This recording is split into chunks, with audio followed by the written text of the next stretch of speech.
Mr. Chairman, before we start the hearing, before you open the hearing, make a motion that we authorize Sean McInnes to sign the warrant on our behalf by using our stamp. Okay, do I have a Second. Okay, a motion and a second for allow Mr. McGinnis to sign the warrant for us. Roll call, Stanley, Yes. David, Yes. John. You're muted, John. Yes. You sounded better before, but it's okay. Sean Yes. and myself, yes. Thank you. Okay, so we're gonna have a hearing. Source for petition for a poll, for proposed poll locations. Is Donna here? I am here. Hi, Donna. Nice to hear from you. Yes, she is. Hi, everyone. You're going to have a source to take all that money and actually get you a camera. Want to see me, really? Well, you could be somebody else making believe it's you. So, you know, since we know you, it would be nice to see you. Okay. Once my camera works, I'll see you. Okay. The floor is yours, Donna. Please move forward. Okay. Eversource Energy would like to install 4 new poles along Fonts Corner Road, north of Wildwood Drive. This install is to accommodate a new service for the solar array being installed for a customer located at 461 Fonts Corner Road. And also, this install is for system reliability. This job should take approximately 4 to 5 days as long as there's no issues that arise, and there will be a police detail officer in place to direct the flow of traffic. Okay. Any questions from the board? Motion to accept. We have a hearing. Oh, that's right. I'm sorry. I apologize. I just want to give you guys first shot. Okay. Is there anyone? Let's see. I don't have any other pictures, so let me do it this way. Is there anyone here that is against this proposal? Anyone here speaking in favor of this proposal? Okay, we will close the hearing. Now the pleasure of the board, please. Motion to accept. I'll second that. A motion to accept and a second. Mr. Tattlebaum, Yes. Mr. Mickelson, Yes. Mr. Herron, Yes. Mr. McDonald, Yes. and me, yes. Okay, Donna, you're all set with that one. Okay, great. Thank you. Have a good evening. You too, take care. Bye-bye. Thank- Bye now. Wish they were all that easy. See you soon. So, that's a promise, right? Yes. Okay. Second item here is a meeting with New Bedford and DNRT Conservation Restriction, Neil Mello. Mr. Mello, welcome to the Select Board. Thank you, Chairman. Thank you all, members of the Select Board. Sean, I was invited to speak tonight about a project in New Bedford that has implications for Dartmouth. You may have seen some of the media coverage in recent weeks. The city is moving forward with a proposal to develop a business park on Hathaway Road.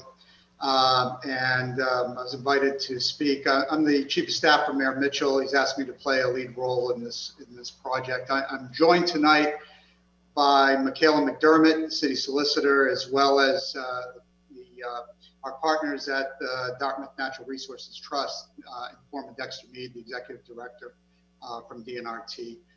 So what I thought I would do tonight for the board is I do have a brief slide presentation, so I could activate the shared screen and walk folks through sort of the rough outline of the project in New Bedford, and then I'll transition into what that means for a effort by the city to place under conservation restriction a portion of its property on Woodcock Road in the vicinity of Woodcock and Russell's Mills Road and Chase Road.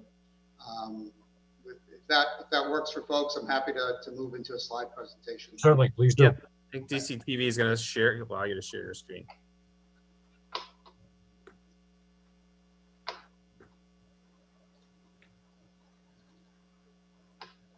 Okay. If you can bear with me, I'm new to this, but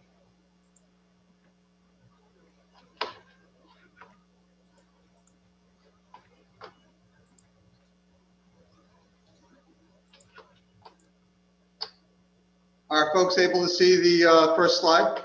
Yes. Okay. So I will move quickly through the New Bedford aspects of the project, although because of the implications for Dartmouth and the positive benefits to the entire region, I'll want to hit a few of the key points. So the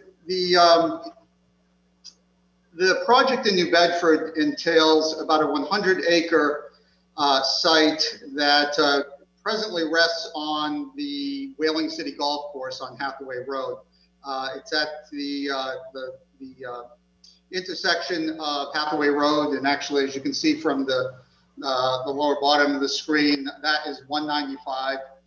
And the Dartmouth border actually abuts that very northwest border of the project in red. So the Dartmouth border runs up and down along the left-hand side of the aerial. This project has been in development for several years.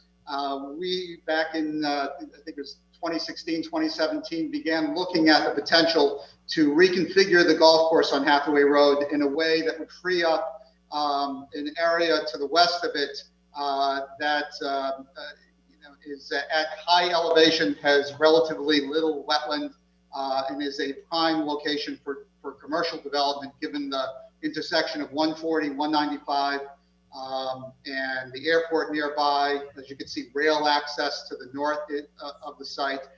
For a lot of reasons, is a prime investment location, and we've had expressions of interest for any number of major commercial real estate interests for that.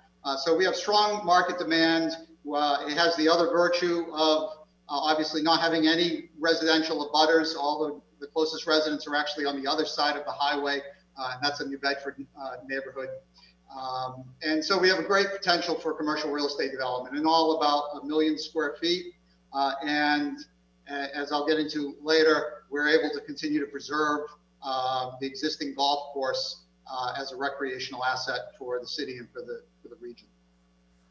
Is that all of the golf course or just some of it? That is some of it. The golf course site is about 230 or 40 acres at present, and we would be looking to develop about 100 acres of the 200. It's in the ballpark of 230 acres or so. Okay. So would they continue with an 18-hole golf course? The initial approach to the development of the site appeared to preclude the continuation of the 18-hole circulation of the court. The good news is, in the intervening 3 years or so, we've done a good bit of survey work, and we brought in a golf consultant that really have changed our approach to, at the margins, the borders associated with the new business park. And we've been able, so what we've been able to do by rejiggering the borders, if you will, is to allow for the potential of an 18-hole course to continue there. In fact, we have the full range of options between a conversion to 9-hole, something in between where you have something akin to sort of swing holes, or a variation in the circulation of play, or a flat-out reinvestment to bring us back to an 18-hole. So we have options. The city has not decided on what that course ought to be. I think that's going to be informed by continued analysis and public input as we move forward. So I'm sorry, just one more quick question. Could you just identify the square footage of the golf course, proposed golf course? What would that be now? The proposed golf course would be the difference. So it'd be in the range of 130 acres, if I'm not mistaken. I might be off by factor of 10 acres either way, but I believe the entire golf course as it exists now is about a 230, 240 acre site. We would be proposing to develop 100 acres of that. And so that would leave 130 acres or so for golf course. You can make that an executive 12-hole golf course too. Yeah, that's been in the number of scenarios that the golf course consultant has looked at. So the bottom line is we have options that we didn't think we had when we first approached this site several years back, and that's a a very positive development. We feel That's great. both for the golf course and for the viability of the business park. You know, it is a very attractive asset for a modern business park to point to an adjacent golf course and clubhouse as an amenity for customers, for employees at the site. It's an unusual circumstance, but by all accounts, the input we've received from mass development and some of the economic development folks that are looking to develop sites in Eastern Massachusetts, they think this is a real asset for the business park to have golf continuing. It's a great piece of property, and right now it's being utilized very well and very well managed, I must say, too. I'm not a member there, but I know I go out there a lot. Thank you for that. You know, the city changed management a few years back. We were able to get out from under a onerous management with a previous operator, and we have really great folks there now operating the course, and they are under a long-term contract and would continue, presumably, to operate the course in the new configuration. That's nice to hear, because they have done a great job. They have. And again, I'm not a member. I just use the golf range. That's all. So that's our project. I would add, as you see among the bullets there, that we are in the process of developing zoning guidelines so that the development that will exist there fits with the city's desires and all the stakeholders associated with the park. So we assume higher end uses. This park and the nature of the site are at a premium in Eastern Massachusetts, and so we expect development there, toward higher end advanced manufacturing. The tentative name of the site, the working name of the site, is the Advanced Manufacturing Campus, and so we expect leading industries to be very interested. This is based on feedback from commercial real estate interests and a study conducted by Hunneman for the city. So industries like medical devices, precision instruments, biotechnology, and so forth. But we are not, we're trying to be as flexible as we can within the industry mix that might want to locate there. But our expectation, the mayor has made it clear, is that given the premium and the uniqueness of the site, we want to see higher end development there. And I think that's very realistic given the feedback we've got so far. So in all, we're looking at a significant benefit to the city of New Bedford financially, the local economy. Total valuation there might approach 80 million, and that would generate at full build out, not discounted for tips, about 2.7 million in new tax revenue each year for the city. So it is not an understatement to say that is a game changer for the city in terms of its current financial position. And important to note that the employment associated with it is very significant.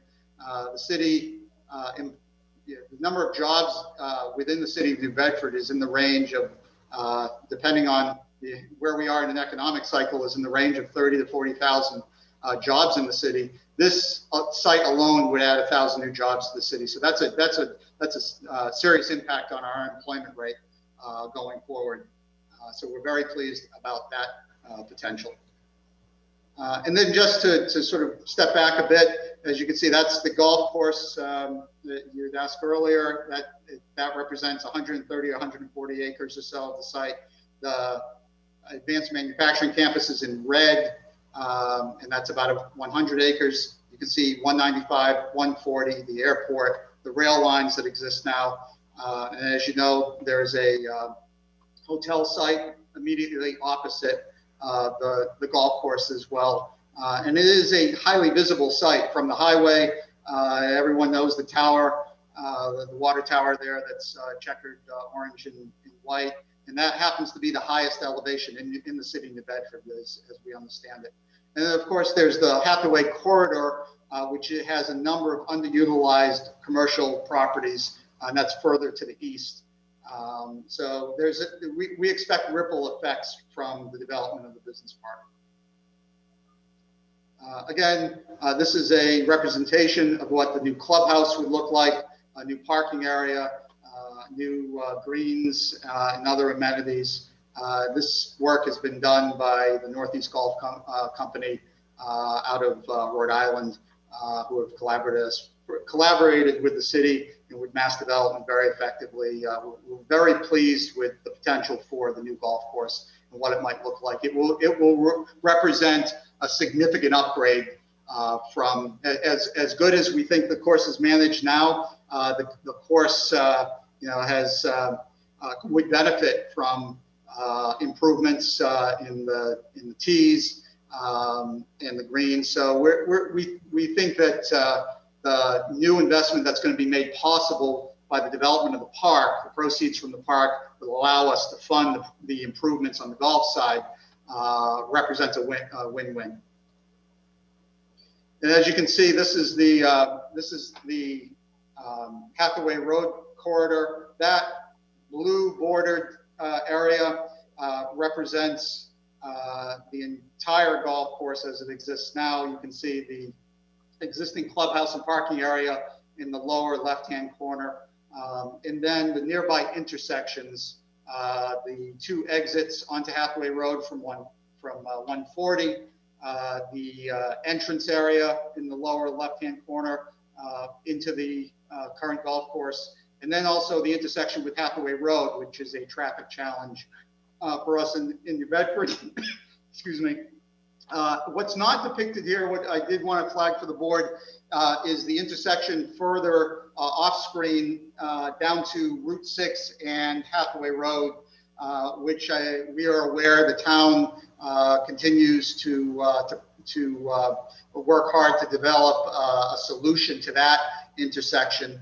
Will be required in New Bedford to, as part of the MEPA process and the MassDOT process, to conduct traffic studies to understand what improvements, if any, are necessary as the park is built out for these intersections. Our inclination would be, at invitation of the town, to include also the Route 6 intersection. I think the feedback from that traffic analysis will only strengthen the town's efforts to make that a state level priority. So to the extent that we can help by providing ammunition to make the case to MassDOT and folks at the state level that intersection on the Dartmouth side should also be a focus of their investment, we are happy to do so. We want this to work for the traffic solutions to work for folks in both the city and the town. And I'll just pause there if any board members have any questions on traffic related issues. Well, I think you got the attention of the board once you mentioned the Hathaway Road intersection. Just out of curiosity, Neil, what is the time frame the city's looking at for this project? Sure. So from a permitting, I think the largest portion of any project time-wise is going to be associated with permitting. Right. The actual build out will take a number of years. It will not be a build out, traditional build out, as we've seen in our own industrial park, which we just, I think we sold the last lot, or we're moving to sell the last parcel there. And it's taken us 40 years to fully build out the park in New Bedford. There are no commercial spaces available in New Bedford, and hence our interest in developing a new business park.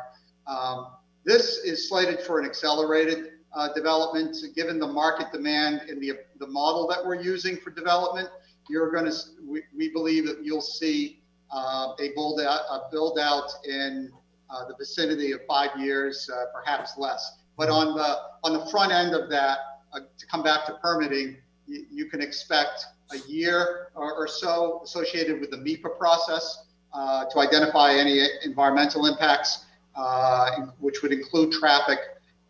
And so that's really going to be our driver in the short end. It's about a year worth of permitting for MEPA, and before we even get towards the development of the infrastructure for roads and utilities and the water infrastructure, and then the developer moving forward with sale or a lease to tenants on the site.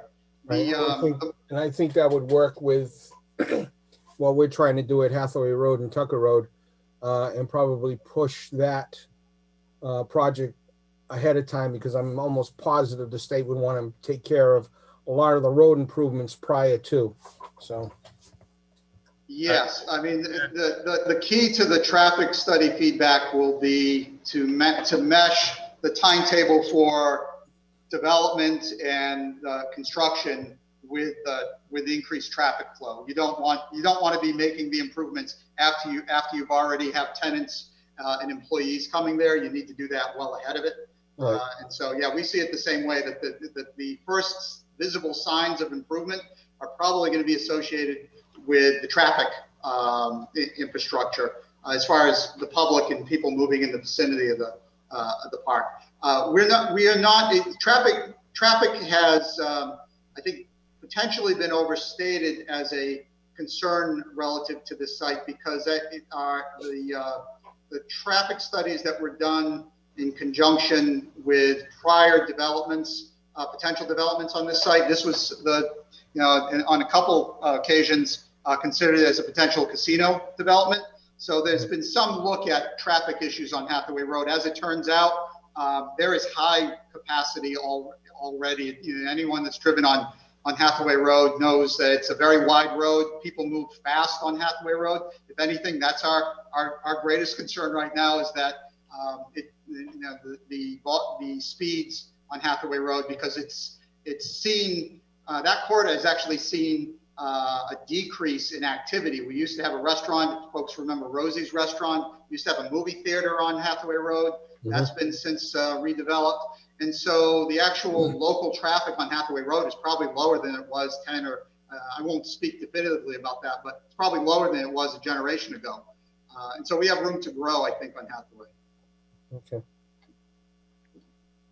Yes, Mr. Tattelbaum, did you have? Yes, a great presentation. This is a really exciting project, but I'm going to add my support and priority to the traffic as well, because not only is Hathaway Road Route 6 the most dangerous intersection, I would say, in the entire area, but it also ties into the traffic issues from Fons Corner Road and the mall, et cetera, et cetera. And if realistically, when you have worked with other towns in the same similar kind of an issue, is this a really, do you feel that this is going to be a real opportunity for us to push this project along, because it needs to be part of your whole project? I don't know that it's the improvements on, I think we should leave it at this for now. I think we really would be all well served by having a really robust traffic study to back up the many studies that probably already been done. But the virtue of a new traffic study will be, it will have to take into account the potential of 1,000 employees now on the New Bedford side moving on that same corridor. And so I think our working assumption is that it certainly should strengthen the hand of Dartmouth in making that case, that the state should make infrastructure investments to assist the town in addressing that. So that's our working assumption. I think it's a very plausible assumption that we're going to find that it would be wise to make improvements. I don't know that it will be a critical improvement to the business park, but you want to get this right from the start. I should, in all of this, credit Representative Markey, who's been a great collaborator with the city on this. And it was Representative Markey that actually first suggested, as we started to talk about the MEPA process, what would be required as part of that. He first suggested to us to think about expanding the scope of whatever traffic work we do to take into account where the town was on that. And we're happy to do so. Great. Thank you, Neil. Sure. So moving on, so we'll get, in the interest of time, we want to get to the Woodcock Road property for sure. This is the area in yellow, again, is the business park. There are two parcels that constitute the golf course. As you can see, there's the downhill, we call it the downhill parcel, 12137. The uphill parcel is 12186. To start So to tell the story of Article 97 and why we are interested in protecting land on Woodcock Road from development really begins with our understanding of the Article 97 challenges associated with development on the golf course. Just to step back from that, as I think most folks know, Article 97 of the Massachusetts Constitution requires that whenever there is a potential development on a site that is protected as recreational land, whenever development is proposed for those properties, the developer, whether municipal or otherwise, is required to make arrangements for property that is unprotected elsewhere to be placed into protection of equal size, approximately. And so when we first approached development in the site, the Article 97 compliance issue we thought we were going to have to deal with is the fact that our business park site in yellow, if you look at the border between the two parcels, 86 and 37, you'll see that the business park site is actually landlocked from Hathaway Road. It abuts 195, but you'd have to pass through parcel 37 to access parcel 86. We understood parcel 37 to be protected under the definition at the time of a property that would would qualify for Article 97 protection. The monkey wrench of sorts that was thrown our way roughly 3 years ago is that the Supreme Judicial Court issued a ruling in a case with the town of Westfield, which broadly expanded the definition of land that ought to be considered recreationally protected for recreation purposes. And that redefinition impacted parcel 86 to the extent that the challenge from a planning standpoint became how to protect, not recreate a protection for 25 odd acres or so to unlock parcel 86. The exercise became not 25, but 100 acres. The entire business park needed, if it were to come out of protection, we needed to create land to compensate for that of equal amount. The city spent a great deal of time looking at property that it owned in Rochester and surrounding towns, as well as in the north of the city. There is really nothing at the scale that the city owns that would allow us to address this issue, and that would effectively prohibit an advancement of this project. Along the way, very fortuitously, we re-looked at the property the city owns on Woodcock Road in Dartmouth. It's a 224-acre property, a portion of which, I think, which is most visible to folks in Dartmouth, a portion of which houses the police, the New Bedford Police rifle range and training facility there. It's also used by other departments in the region for training purposes, and there are also recreational shooters that use that range. But that range actually exists on a relatively small portion of the entire property, which stretches to 224 acres. And so we looked at whether it would be possible to place into protection there to address our needs in New Bedford. And it turned out to be very viable for a number of reasons. Among them, that the area that we would place into protection has high ecological value. It is actually the high points of our property exist on the proposed conservation restriction area, along as there are wetlands as well. And there are no structures, and it is insulated from to some extent from where there's human activity in the form of the rifle range and berms and all that goes on there. And so we reached out to the local conservation community and talked a bit with the Buzzards Bay Coalition, who are generally supportive of this because of the potential improvements to the Hascomanset River watershed that this the Woodcock property flows into.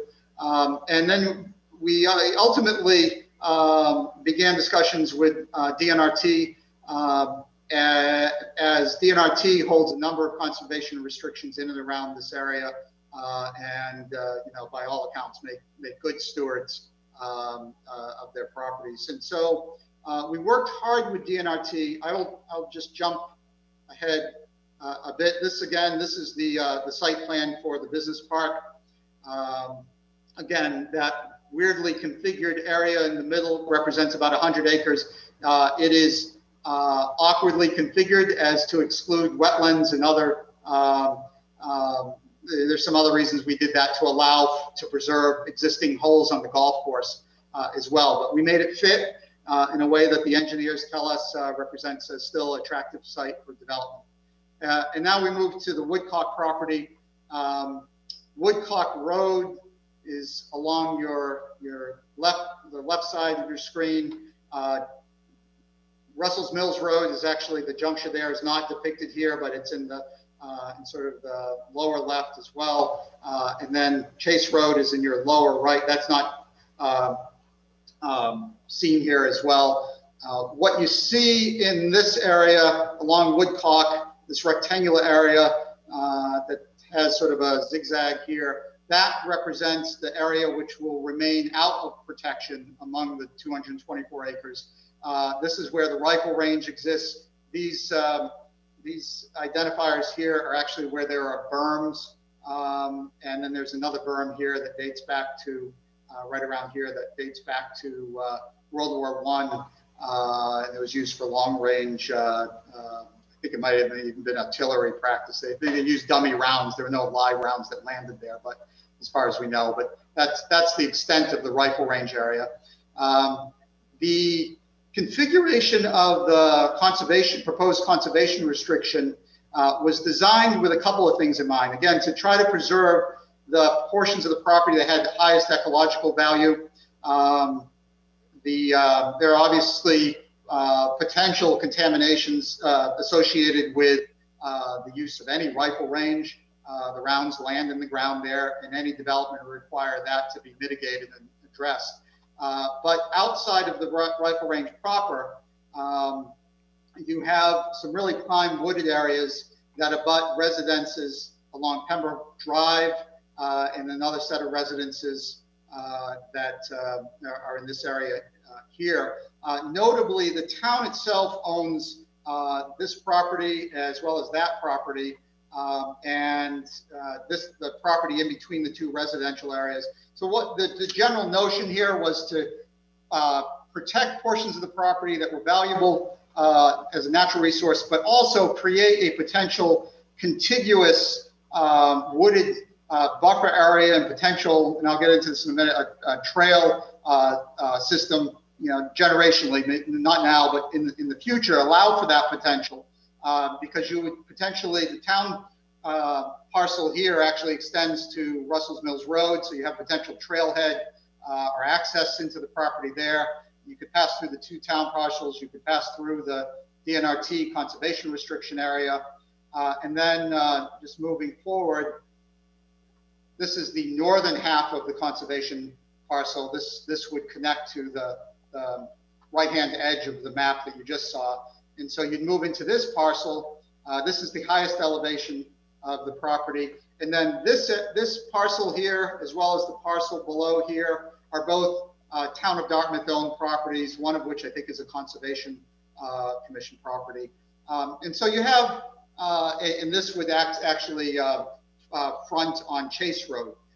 So you have, you know, by a little bit of astute planning and thinking long-term here, I think you have a potential for a resource for the town in the region that is quite interesting.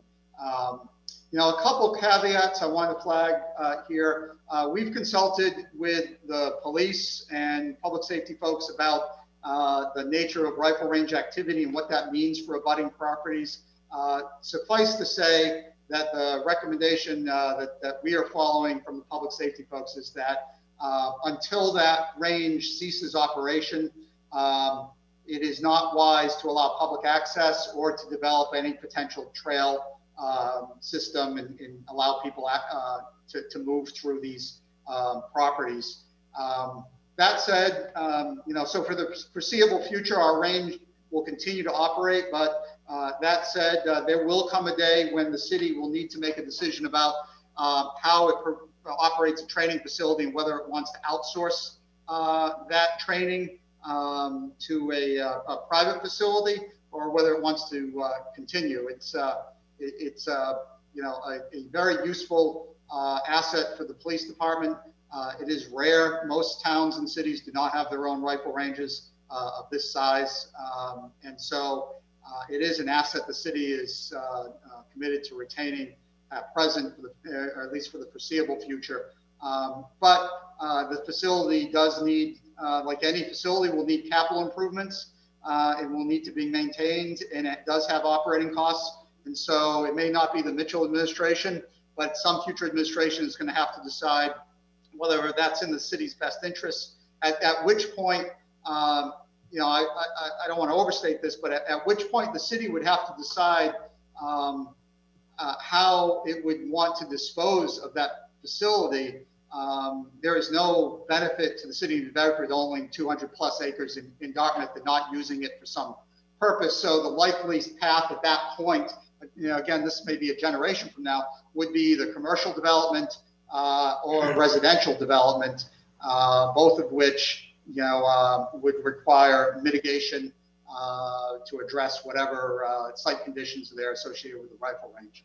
But I think that is a generation that other leaders and policymakers will have to wrestle with on the city side and in cooperation with the town, a generation from now. I think our goal in this, working with DNRT, and I'll turn it over to Dexter in a minute.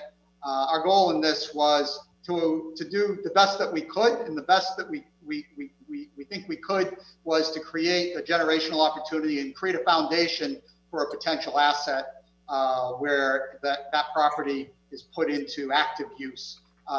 In the interim, it is certainly a positive development from the view of residential abutters to the east, and then there are a couple commercial abutters to the west of it, to know that this property, if the conservation restriction, when that's in place, will not be developed, and will create a wooded buffer, permanent wooded buffer for all of the residents that live along Pembroke Drive and along Russell's Mills Road, and as well as the commercial abutters that are to the west.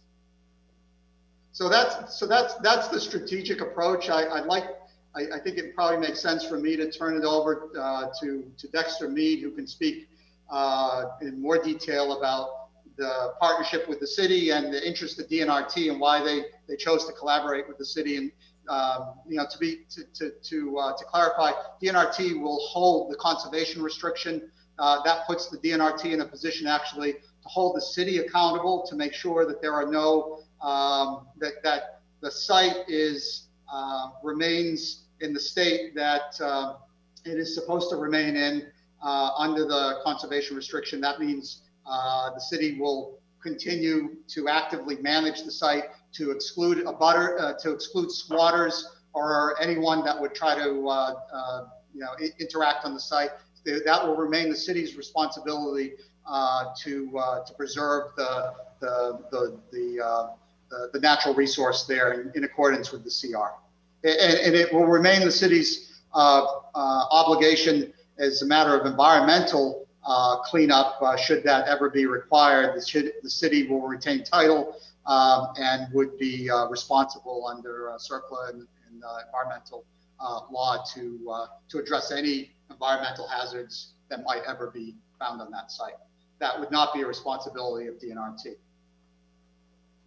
So with that, if members have questions, I'm happy to take them. I also, again, if Dexter is with us, it might make sense to defer to him to say a few words.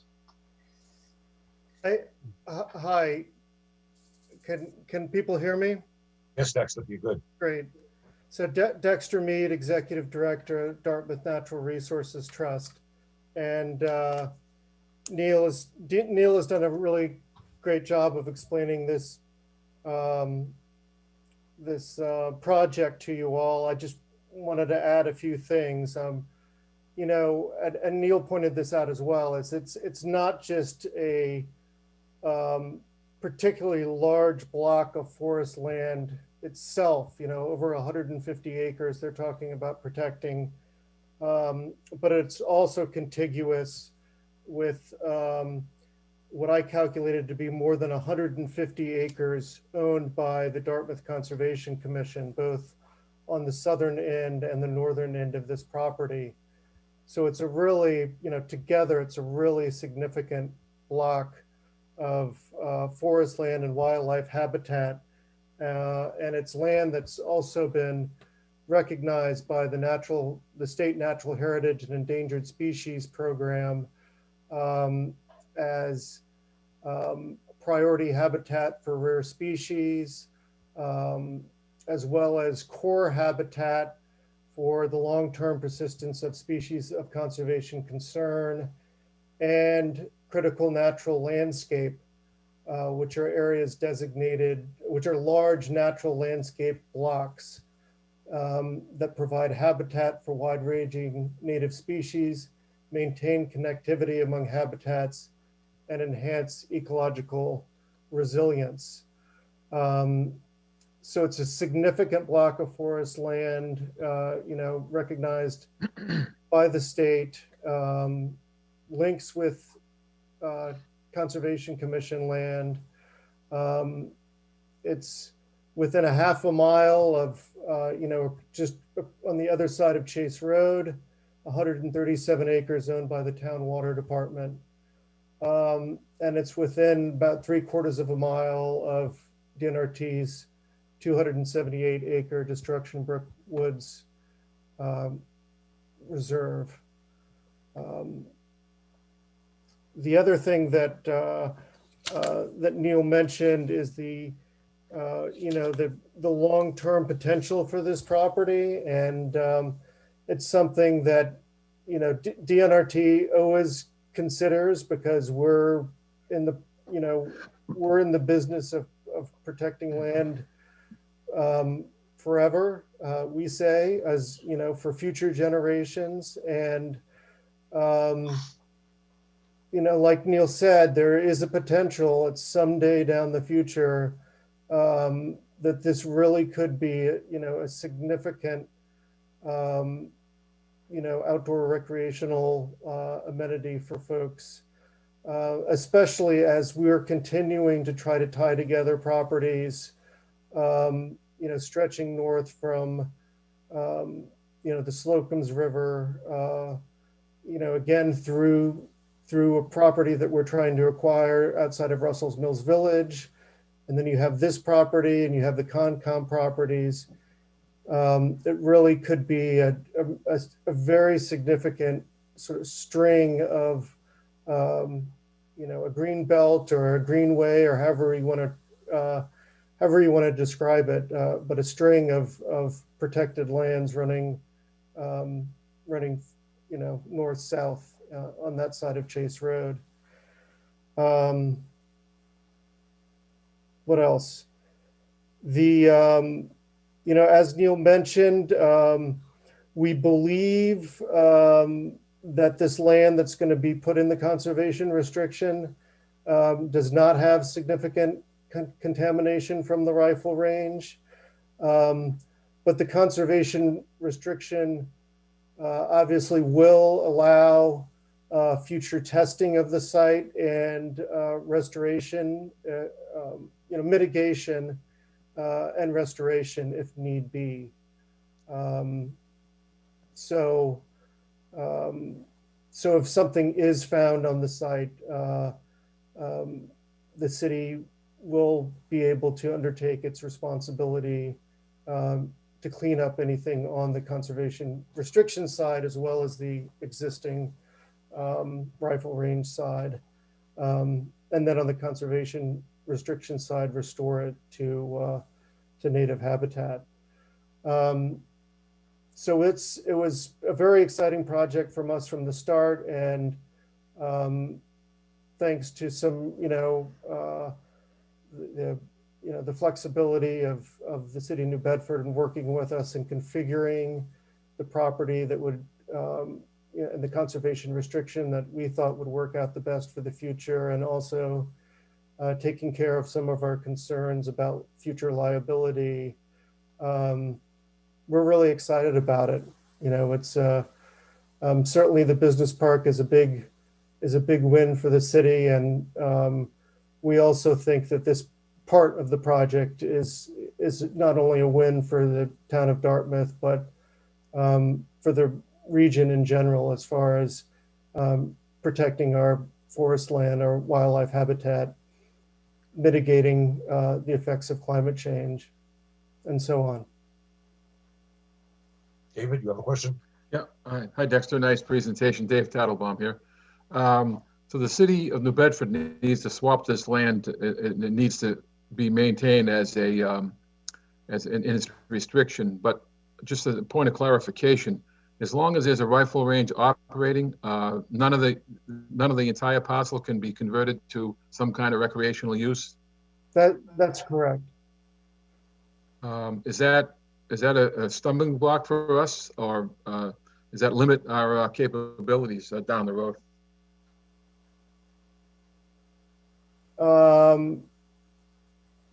I think it's it's basically a matter of public safety right now, but I think it's, when the rifle range, someday, I think with,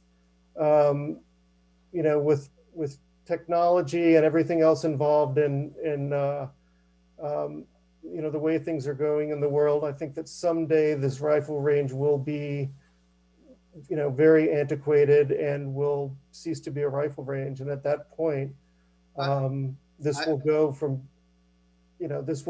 being this great environmental amenity to both an environmental and a recreational amenity. I'm certainly not advocating we want to put a recreational use around the rifle range, but it sounds like we got to kind of wait around and decide. And I'm just want a clarification. That when the city decides it doesn't need it or want it anymore, or technology changes, then we can consider a recreational expansion. That's right. Yeah, Okay. It will be protected now. It will be protected, now. Yeah. But in the future, there is a potential for recreation. And I must add one more thing, is that the fact that there is a rifle range at one end of this property really has helped, I think, maintain the other end of it as being really a very pristine woodland. It hasn't, I think the rifle range was started on this property around World War I, or the end of World War I. And so it's a very long time for it to have basically be untouched. And I think everybody who walked back in there was really, was really, enchanted by, I'm trying to come up with a word, but just, amazed with the, just sort of the diversity of species in there, and just the fact that it's been untouched for so long. Dexter, if I may, Dexter, just add as well, and we walked the property with Dexter, and that he's understating. It is a fantastical place back there, unmarred by human activity. We expected to find, dirt bike trails and the kinds of things that you find in wood properties. We didn't find anybody back there, or any evidence of people moving through the property. I would just add as well, The city tried to approach this. We knew there were limitations on our ability to develop the property as a recreational asset. And so we tried to work around that by thinking about how else we might be able to put more skin in the game, how else we could be more flexible, to Dexter's earlier point. So we ultimately ended up protecting 156 acres.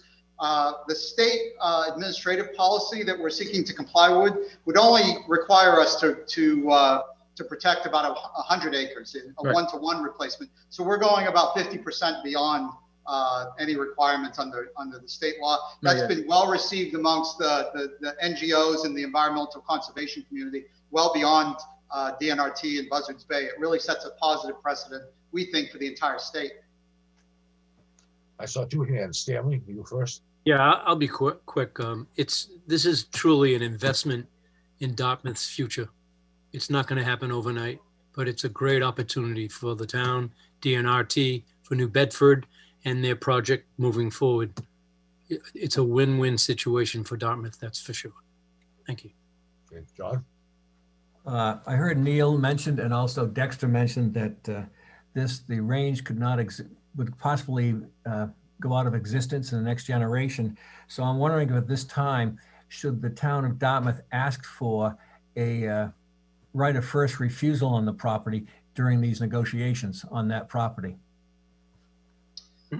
So to clarify on that, the city is not contemplating on selling any, and Michaela McDermott, our city solicitor that worked with DNRT on this, can elaborate, but there's no real property, real interest being conveyed to DNRT. The city remains the property owner. We are not disposing of the property by looking to convey the title to another party. So that would be something in the context of future potential disposition we would need to think about. I guess the legal question there, Mr. Harron, I'll leave it to the lawyers, will be to the extent the city moves to dispose of this someday, the procurement process, the 40B issues that we would need to comply with may restrict our ability to enter into prior agreements, even another municipality. I don't know that to be the case, but that would be the question I would want to know. Are we bound? Do we need to treat the municipalities differently than we would any other potential buyer of the property? Well, now is our negotiation period for that right, so I think we should probably have that question answered now.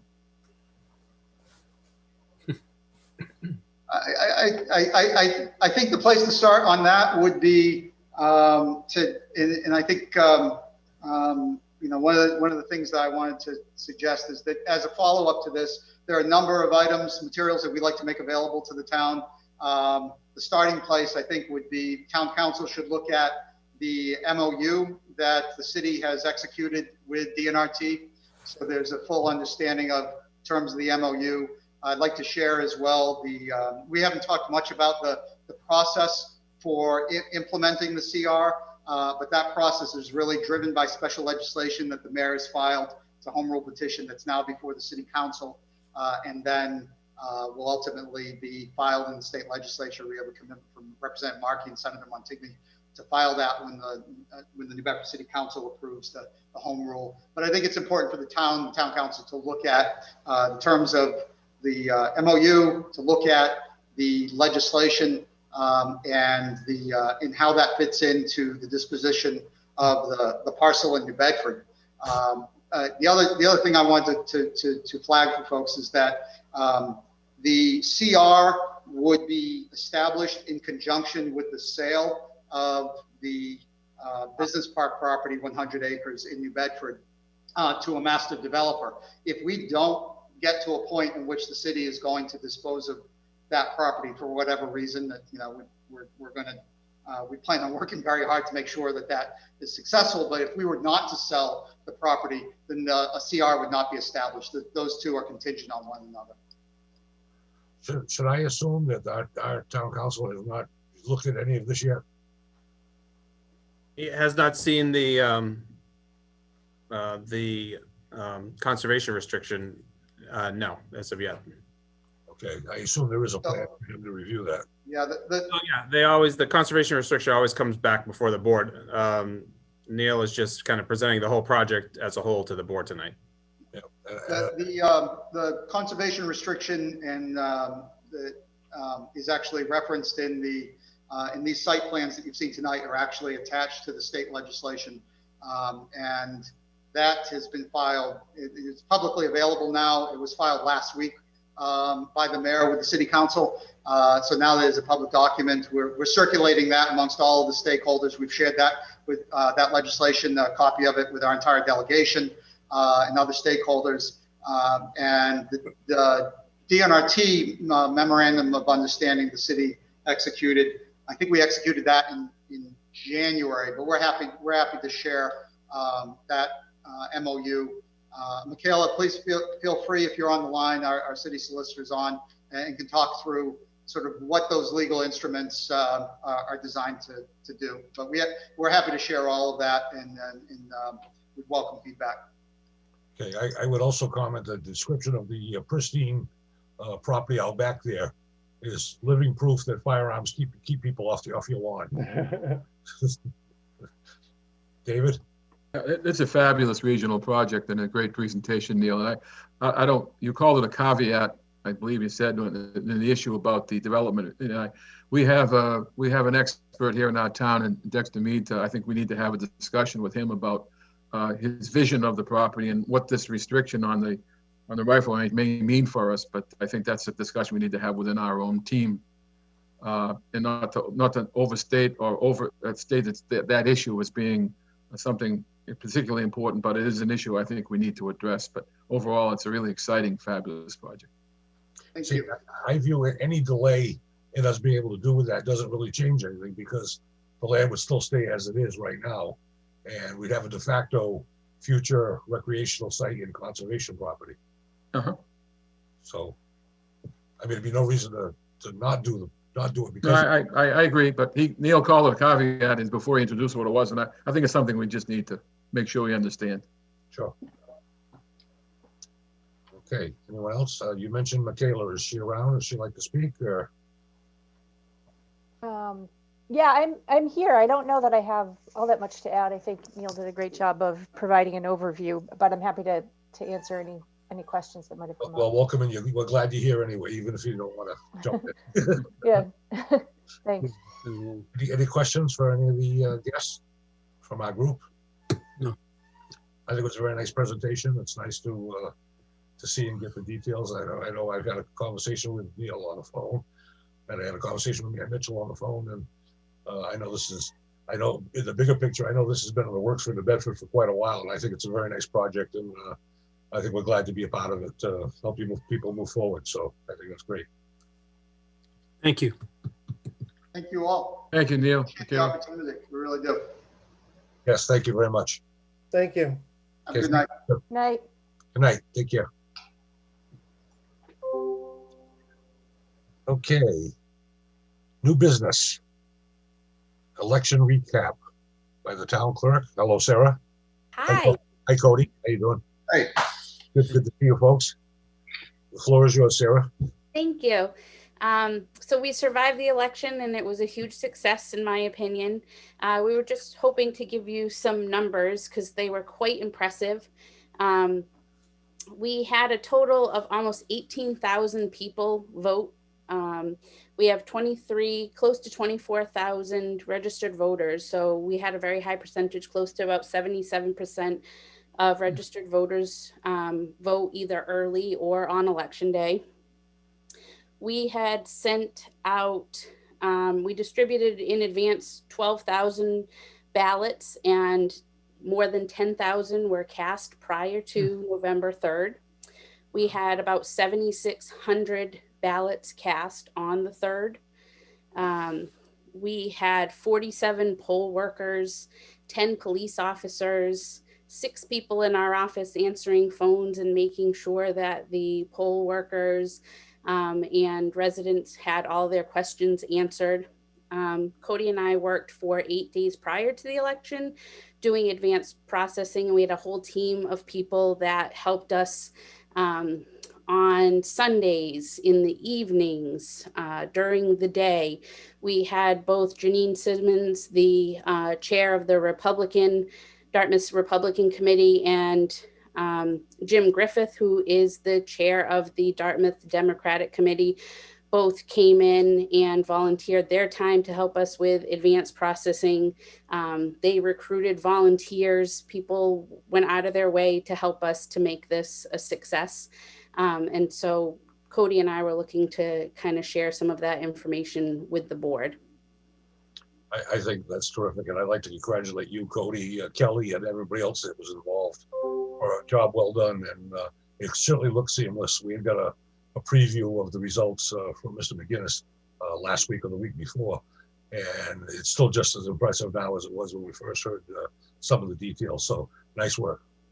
Thank you. I think everybody's help was probably the most impressive part. It was in a whole team of people, and the cooperation was phenomenal. And it was the only way we could possibly have been so successful, was that everybody was on board and was putting in the time. And I really need to commend Cody. He was a wealth of knowledge. He brought a lot of experience from his time in Yarmouth, and we really couldn't have done it without his help. He did every job that there possibly was, and he answered all our questions. And if he didn't know the answer, he was phenomenal about finding out for us. So he was absolutely indispensable. Yeah, I can see his head getting bigger in that little box that he's got. So don't worry, we kept him in line. We're a tough group. Mr. McDonald has a comment. I can see a written comment. Great job. Great job to everyone. Thank you. Just going off, if you don't mind, I'd like to add, I talked to a few other municipalities, and from what I heard, Dartmouth, it really was a success story compared to what else happened in some other towns throughout the state. And so just what Sarah said, I mean, the assistance that we had, it was phenomenal. The team effort, and like she said, from staff at town hall, various departments, various department heads, and all the volunteers. I think really it shows what Dartmouth's all about, and it's a very good example. Yeah, that's some of the stuff that helps make us what we are. So absolutely. Yeah. Any other comments, David? Well, it starts from the top, from our administrator, but also Sarah. It's inconceivable you've been here such a short time, and that's what real customer service and teamwork is all about, leadership. And I'm really impressed. And obviously, Cody, with your assistance. But it wasn't long ago we were talking about being ahead of treacherous elections and town meetings, and everything was pulled off. And it's amazing, just amazing. Thank you. Thank you. Great. Anybody else? Well, thank you. Thanks for the update. And again, nice job. And we're very pleased. So thanks. I'm going to learn the rest of the clerk job now. Yeah. We'll see you in 5 years. The cloud caused by the rush is out of the way now, right? Thank you for your time. You're very welcome. Thanks for being here. Don't go far, Sarah, because in your free time preparing for the election, you can give the board an update on town meeting. Okay. That's actually the next item. So please do. So I thought that town meeting was a huge success, although I have nothing to compare it to. So my bar was pretty low. The feedback that we got was that the check-in went faster. I still thought it took a significant amount of time, but it's just the manner in which we're doing it through Zoom. DCTV was so helpful with getting all of everything up and running. They were great doing the practice session. They were great with helping myself and my staff get everybody checked in. And then I think all of the articles went smoothly and quickly.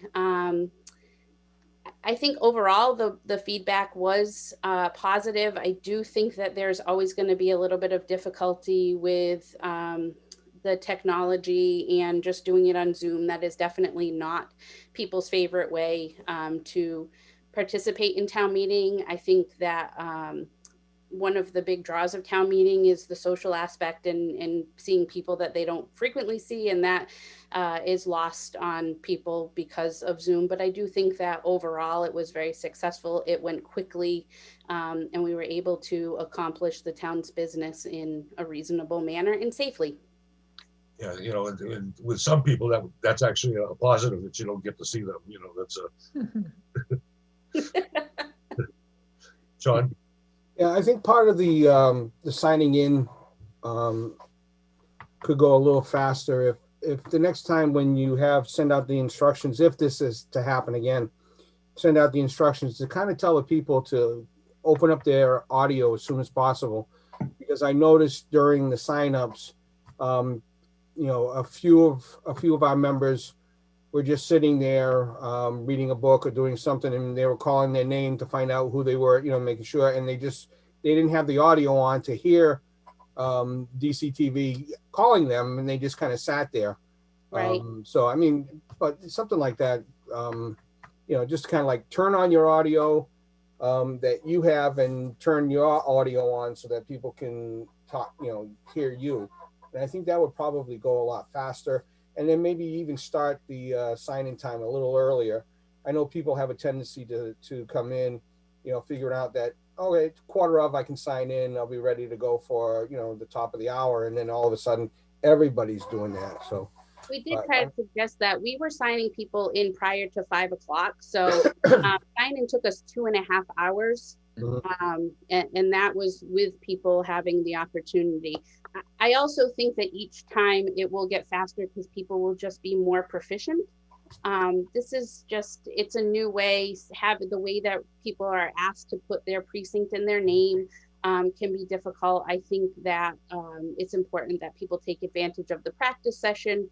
But I do think that this will become, if we have to continue this way, it will become more streamlined just because people will be more practiced. And plus the fact that I'm not sure how many new members were elected after the old town meeting.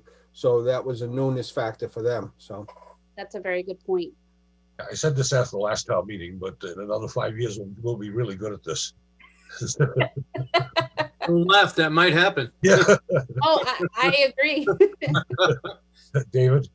You know, one of the things that made it longer was we had so many more members sign up. There was it over 200? Yeah. Yes. I've gotten a few questions about, you know, the time it took. Is a safe answer to mean that the status of this technology is it just takes time to do it?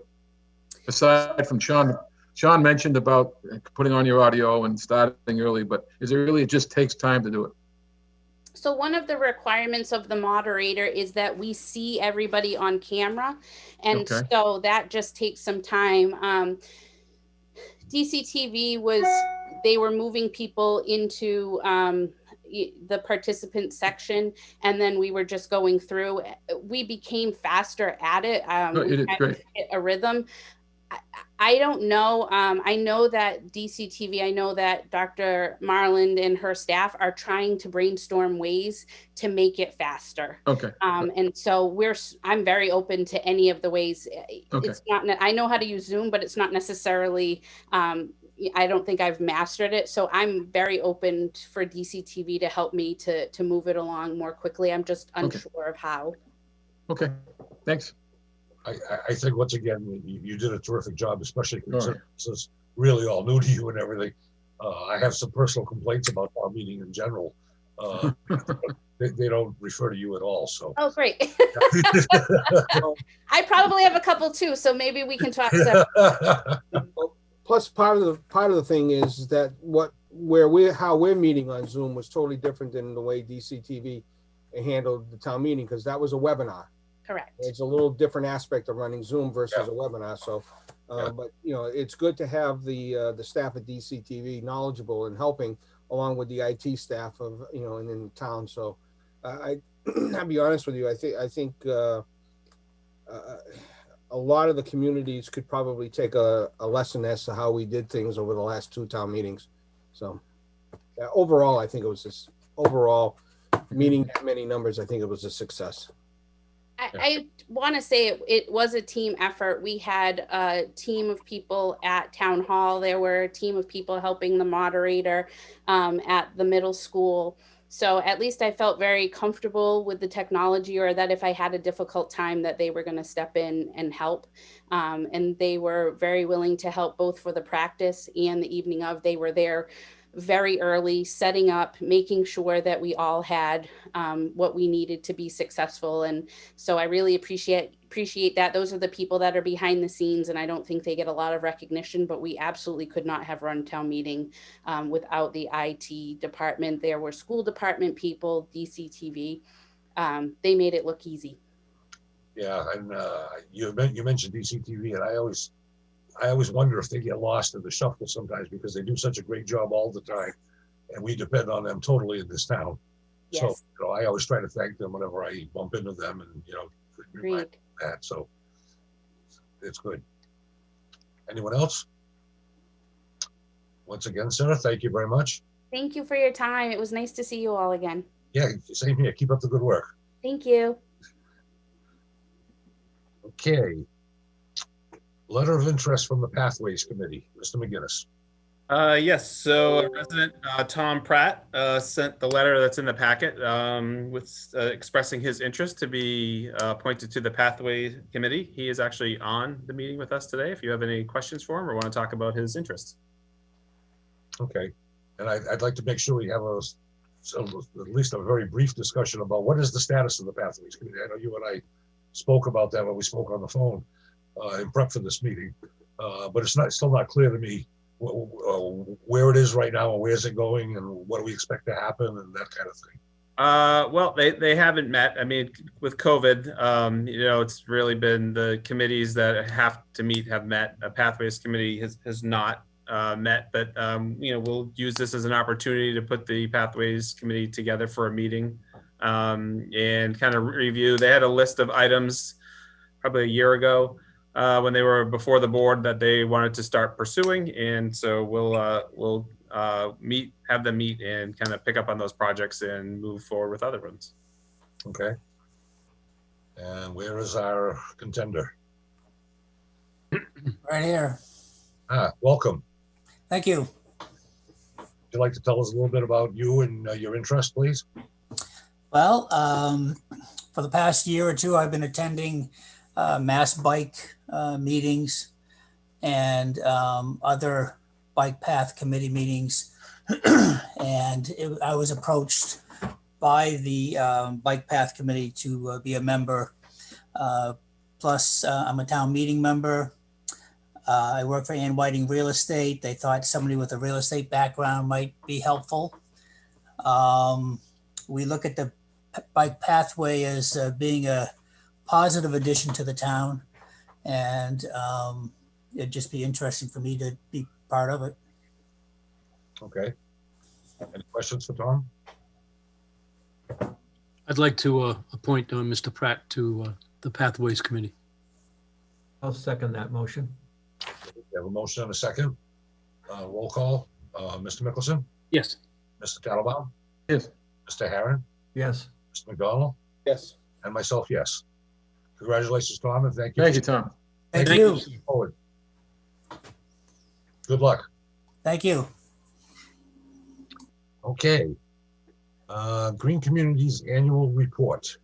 Yes, so as you know, the town of Dartmouth is a member of the state's Green Communities program. As you know, last month, was it over the summer? God, where's the time go?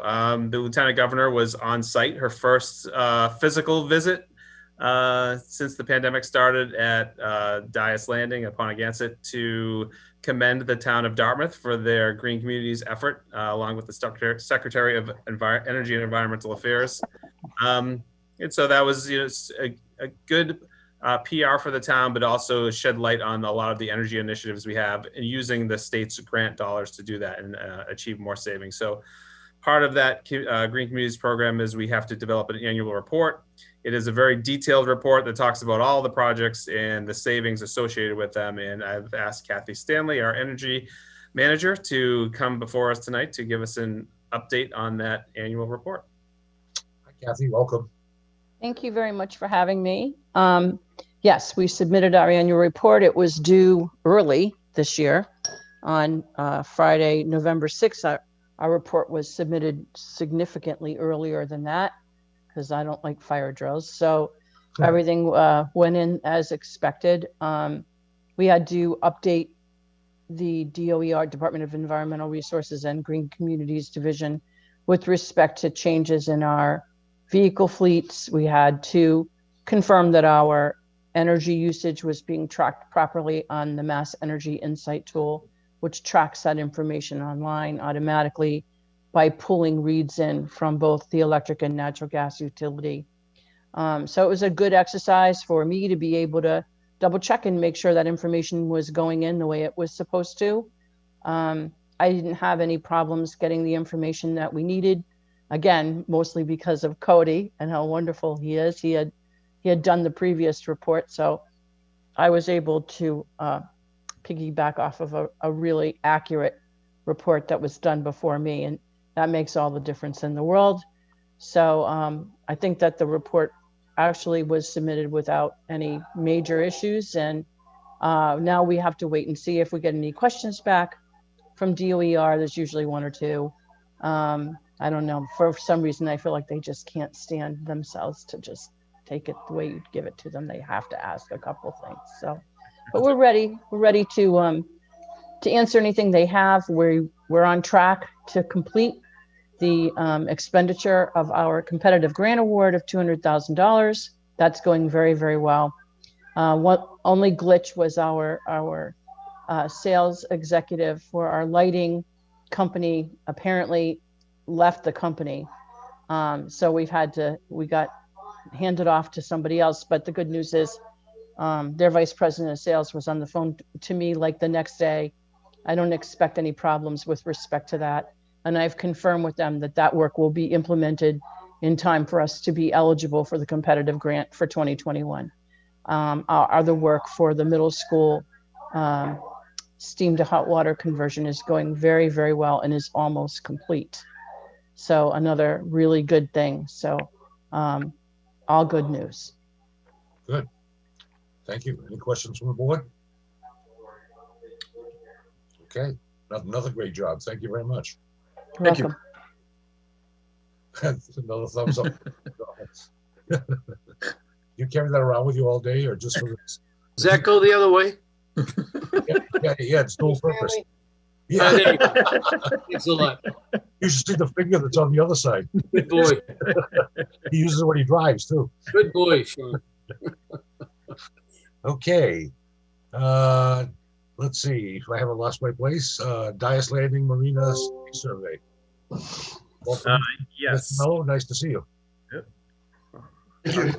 I'll give a little background. As you know, we got the town received a Seaport Economic Council grant last year to do a marina study at Dias Landing. I've been working with Steve Mello and working on a contract with Urban Harbors Institute that's been finalized, and they've started to do the study. And they have a survey that's online as part of that study. So I wanted Steve to come to the meeting to give the board an update on that survey and to promote it so that the public is aware of it and can fill it out. Okay. Thank you for the opportunity. Waterways is considering an expansion of the facilities available at the Dias Landing by way of marina. There's several purposes to be served by doing that as a means of improving and increasing the public boating access to the harbor. The addition of a marina is directly tied to the adopted harbor management plan.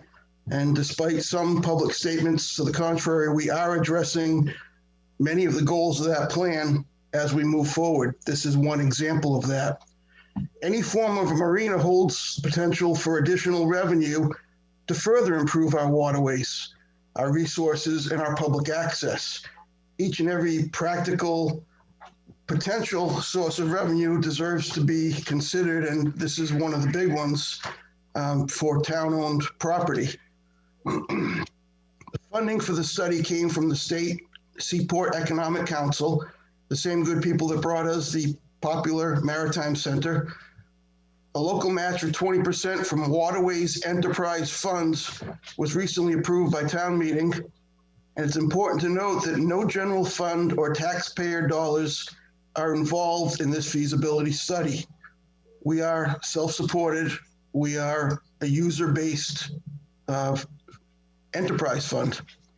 Now, the definition of a marina could cover a wide range of possibilities, from simply adding dinghy storage, in-water storage, to a larger facility for other types of boats. We're doing the study so that the experts can tell us where we should be looking. Urban Harbors Institute of UMass Boston are those experts. They're the same nice professionals who developed the harbor management plan, which was adopted by the select board in June of 2019. They have recently been contracted to conduct this feasibility study with the town of Dartmouth. The background leads us to what we have now, which is an online survey gauging public opinion in this proposed project.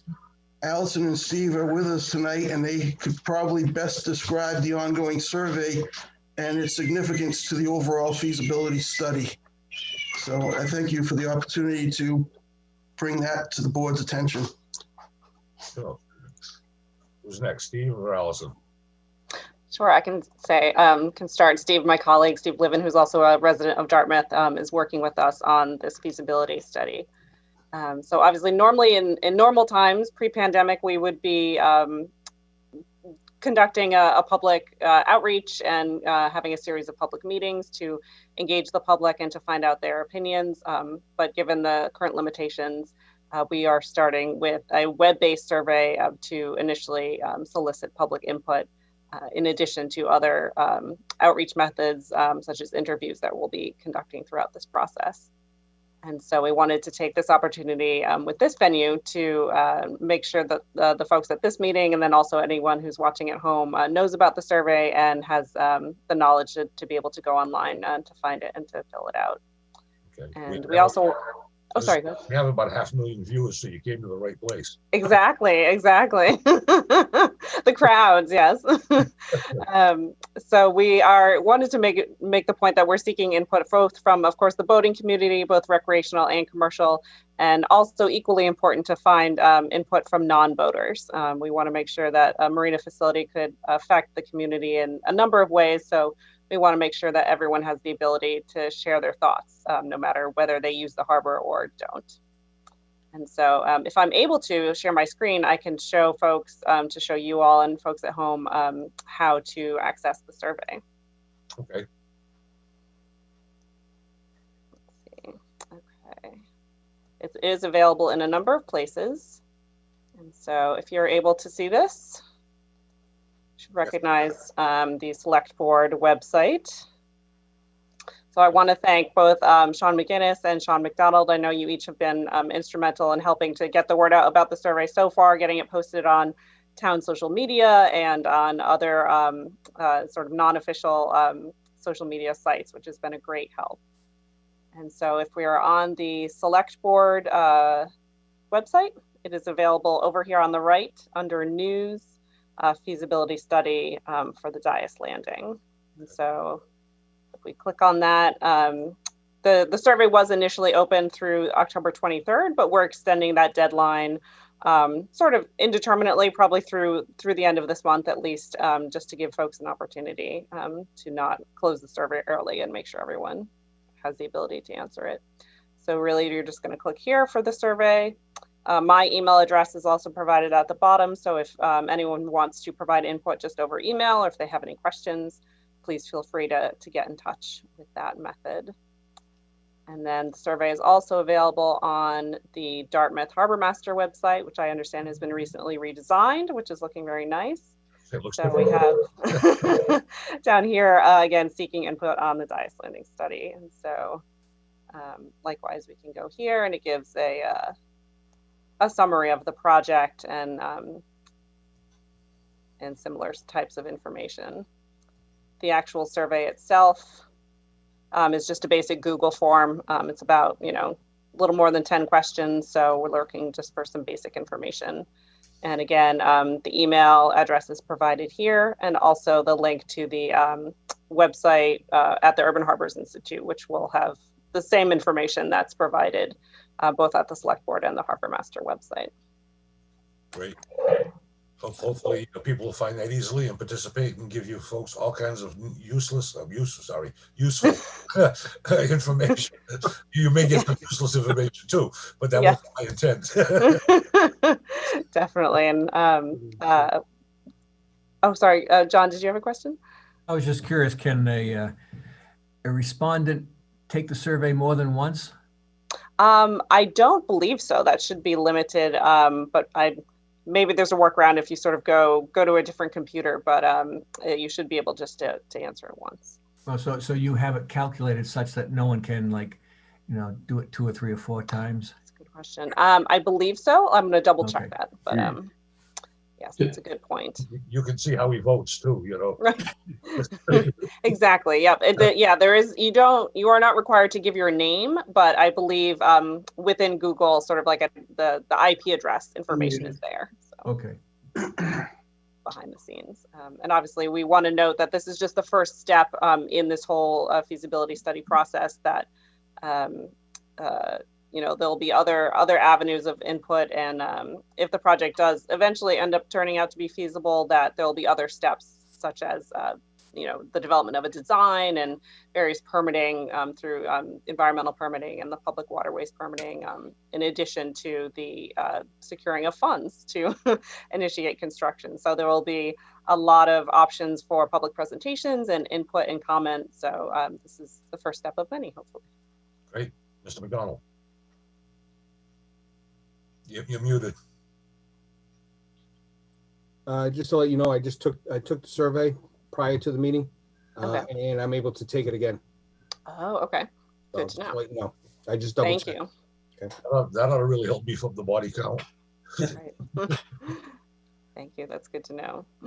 I could take one and provide the answers, and then I can take another one and provide the anti-answers. Right. Good. Anyone else? Mr. Mickelson, please. Yeah, I'm very excited for the waterways, for the harbor master, and most importantly for the town of Dartmouth. This was another opportunity for us to expand our resources and offer a whole new look, and again, a destination town to go with everything else we've been doing over the last 20 years. Thank you. Yeah, I like the fact that it doesn't cost the taxpayer any money. That's a great way to add things to the town. That's nice. Not yet.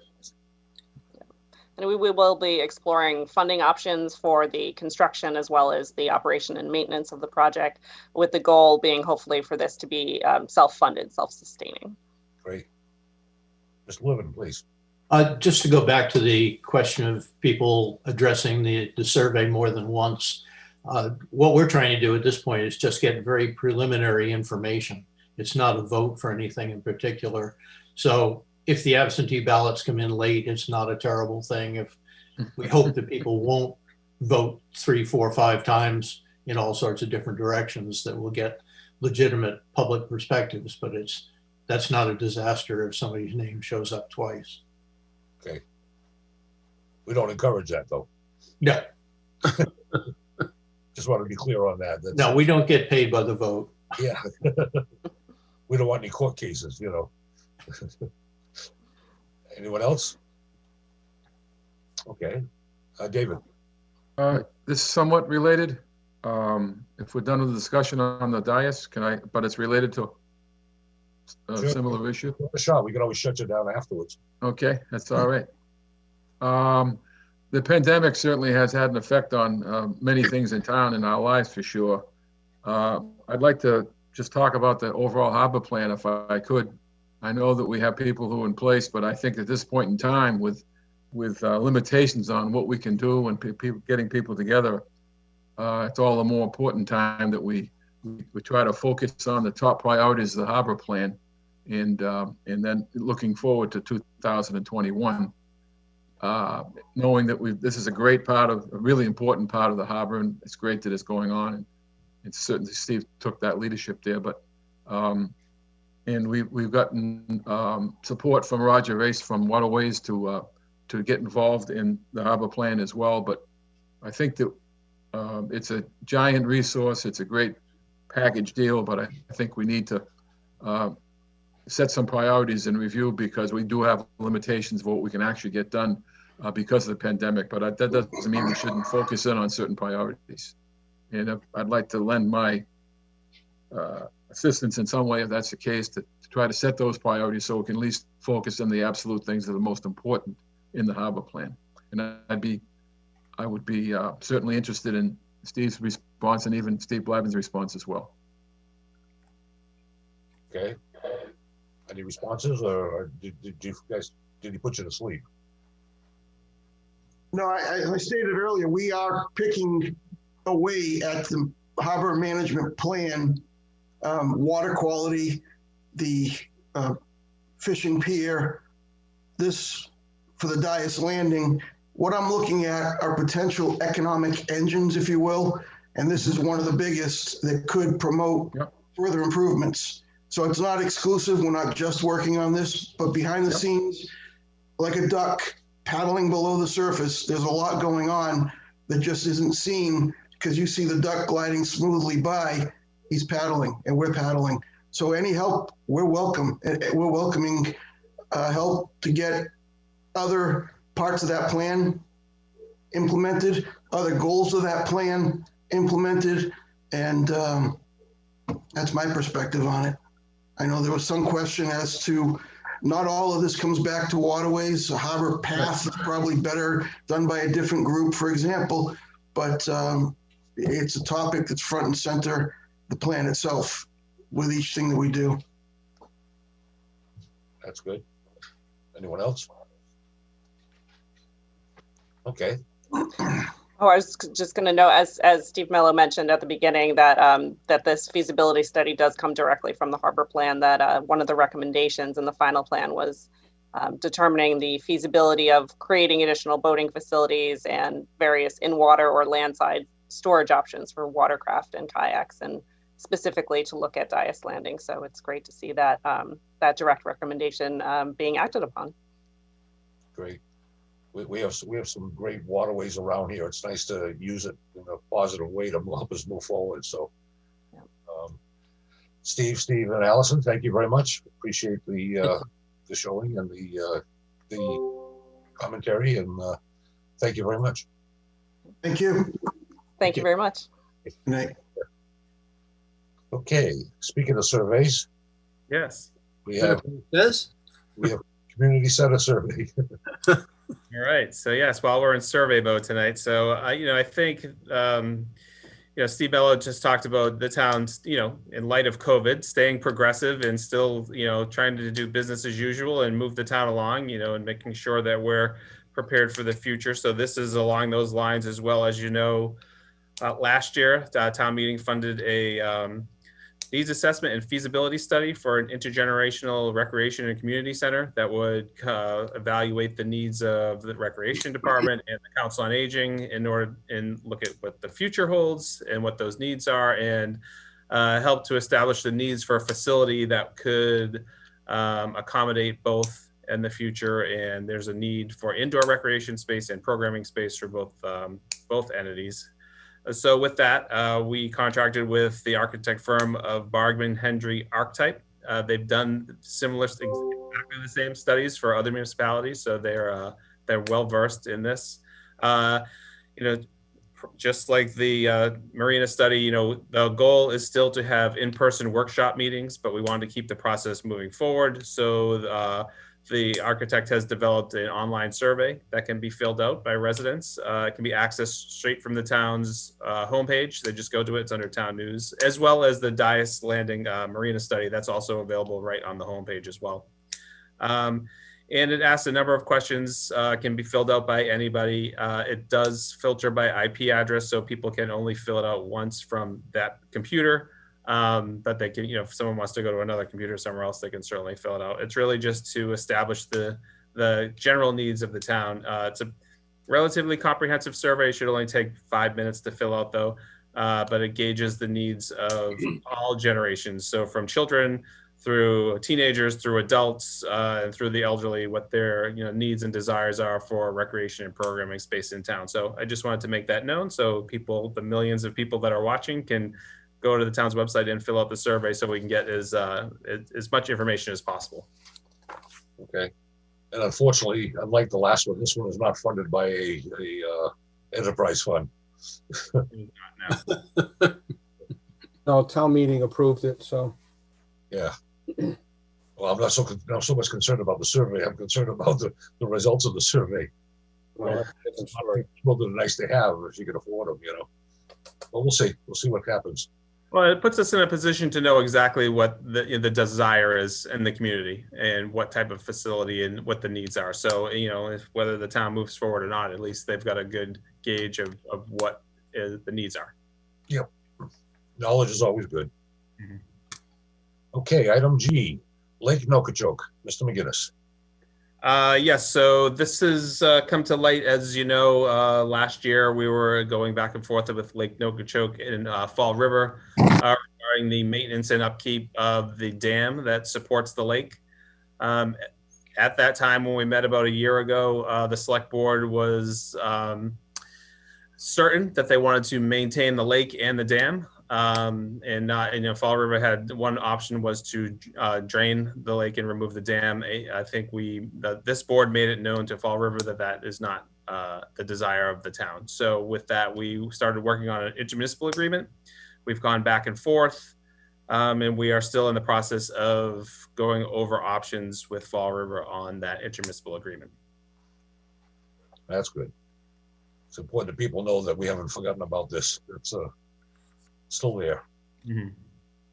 Okay, item H, electricity aggregation program Constellation.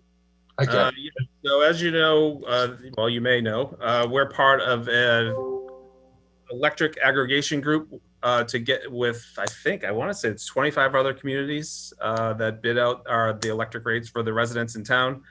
There's an update to the pricing that's part of that contractual agreement. I've asked our energy manager, Kathy Stanley, here to just kind of elaborate on what that increase is. It's a modest increase, but I just wanted the public to know and you all to know that there will be an increase on their electric bills. Oh boy. Yes, yes. This is all part of the wonderful world of contracting for energy. So when we sign a contract for energy with a supplier, they can only anticipate the things that they know about. And if there is a change of law or change of regulation that happens in the middle of the contract, our contract typically contains language that allows them to pass that change through to us. I don't think that would be a surprise to anybody. So there was a change in law, change in regulatory charges for electricity this summer. It has to do with the clean peak energy. So I'm just going to make sure I got this right, if you guys don't mind. It has to do with some changes regarding the clean energy standard, and it was basically a pass through of costs that changes the price that we're able to offer to our constituents very slightly. What I could do, which might make sense, is if I can share my screen, I can give you details of what that price increase will be. Sure. Please do. So I'm going to do that. And hopefully you can all see this. Yep. So this is the impact. So the ESA price per kilowatt hour is the price that was locked in when we went to bid, and the default option is for customers wanting to lock into a price that includes the minimum required renewable energy by the state. There are two other options that constituents can choose to take advantage of. One allows them to enjoy a price that would be representative of 50% renewable energy. And then the next one up is a 100% renewable energy. So those are options. And the adjusted price per kilowatt hour is what the increase would be, what these prices would be increased to. So it's very small, but it is an increase. It is an increase that is the result of this pass-through charge by the state of Massachusetts. Okay, I know when I view, this is just positive commentary. Anytime I see something like this, the first thing I always ask myself is, I wonder what NSAR Eversource is charging. So including that, and I need to do this would be very helpful to me, at least, so I don't have to go dig out a bill and do some calculation or some digging. It's you happen to know the answer to that? I don't have that number on the tip of my fingers right now, but I can tell you it's changing. It will change every 6 months by law. So Okay. there's no way for us to tell you what this number is going to be against Eversource's price throughout the entire life of the contract. Okay. We can tell you that overall, we fully expect it to be lower than the Eversource price would be if you were to average it out. But I'm pretty sure Eversource is going to be changing their rates. If not this past, it should be in November, I think, but I have to go back and confirm that. So I expect there to be a change. I am going to be doing an update for the community via DCTV. I think in early December is the best time to do this because the aggregation new pricing will take effect in January or February, I'm pretty sure. So I will have those numbers for that update so that I can definitely address that. Okay, thank you. I appreciate that. Sure. Mr. Donald. Yeah. Okay. Oop, I'm sorry. Making sure I have my thing. One, I just get it back received. up there. Sure. Okay. I just received a notice from one of my properties on the electric bill. Currently, the supply, which is from Public Power LLC, is $27.95. The delivery is $37.24. So I'm not sure how that breaks down to. Let's see.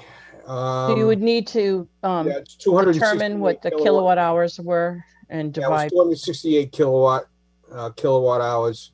So there's a $7 customer charge, a $17.42 distribution charge, a penny transition charge, a $7.32 transmission charge, 24 cents revenue decoupling charge, a credit for 5 cents on a distributed solar charge. Renewable energy charge is 13 cents.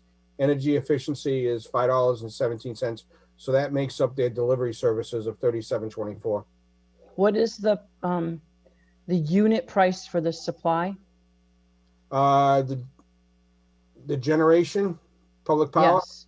Yes. 0.10430. 10430. Yep.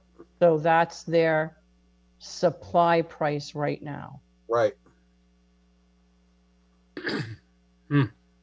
Is that supplier on your bill Eversource Energy?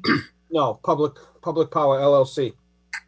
So that's a different supplier. It's New Bedford. It's this property's in New Okay. Bedford, and it's within this compact. Doesn't Public Power have it until the end of the year? No. Our supplier is Constellation New Energy. Why is it Public Power? It's possible that